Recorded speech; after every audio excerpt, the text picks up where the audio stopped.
வணக்கம் நண்பர்களே. இன்றைக்கி நம்ம என்ன பார்க்க போகிறோன்னா வெஜிடபிள் இட்லி எப்படி செய்யறதுன்றதை பற்றி பார்க்கலாம்.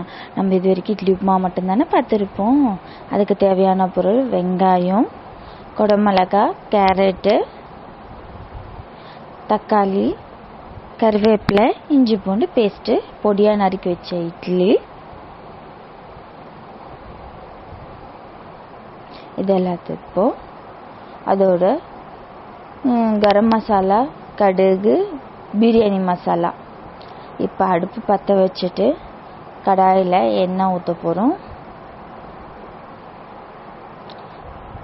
எண்ணெய் நல்லா காஞ்சதும் கடுகு போட்டு நல்லா பொரிய விடணும்.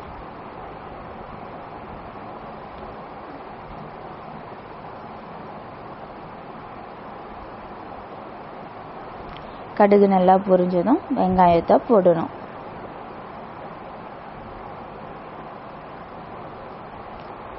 வெங்காயம் நல்லா வதங்கிட்டு வந்துட்டு அதுவும் கூடவே கருவேப்பிலை 2 போடணும்.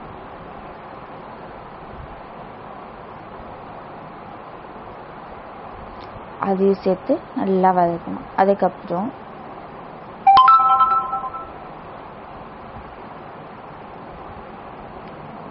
வெங்காயம் நல்லா வதங்கிடுச்சு.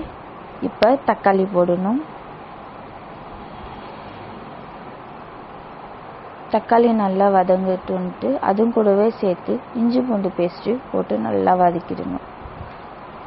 எல்லாத்தையும் நல்லா ஒன்றா வதக்கிட்டு அது கூடவே கொஞ்சம் காய்கறிகள் கட் பண்ணி வச்சுருக்கோம் இல்லைங்களா, அதை போடணும். அதையும் போட்டு நல்லா வதக்கிடணும். இப்போ வதக்கும் போதே பார்த்திங்கன்னா உப்பு, நம்ம வச்சுருக்க மசாலாலாம் இருக்குங்களா, கரம் மசாலா, பிரியாணி மசாலா, கொஞ்சம் மஞ்சத்தூள் எல்லாத்தையும் சேர்த்து நல்லா போட்டு வதக்கிக்கணும். இப்போ எல்லாம் ஒன்றா சேர்த்து வதக்கிட்டு காய் இதெல்லாம் ஓரளவுக்கு வதங்கின பிற்பாடு கொஞ்சம் லைட்டாக தண்ணி தெளிச்சுக்கணும். எனக்கு ஃப்ரைட் இட்லியாக வேணும்னா நீங்கள் தண்ணி ஊற்ற தேவையில்லை. நான் கிரேவியாக பண்ணால் தான் எங்கள் வீட்டில் இருக்கவங்களுக்கு பிடிக்கும். அதுவும் முக்கியமாக எங்கள் வீட்டுக்காருக்கு கிரேவியாக பண்ணால் தான் பிடிக்கும். அதனால நான் கிரேவியாக நிறைய தண்ணி வச்சு காயெல்லாம் நல்லா வேகட்டும்னு சொல்லிட்டு ஊற்றி வச்சுருக்கேன். இப்போ நல்லா பச்சை வாசனை போகட்டும் அப்படின்ட்டு நல்லா கிளறி விடணும். நல்லா கொதி வந்த பிற்பாடு பச்சை வாசனை போனதும் இட்லி அதில் கொட்டி நல்லா திருப்பி நல்லா கிண்டி விடணும். ஒரு 10 நிமிஷம் அது நல்லா திருப்பி கிண்டி விட்டுட்டு இருக்கட்டும். அப்படியே அடுப்பில் வச்சுருந்துட்டு அதுக்கப்புறம் அதை எடுத்து ஒரு பிளேட்டில் எடுத்து வச்சு பரிமாறி சாப்பிட வேண்டியது தான்.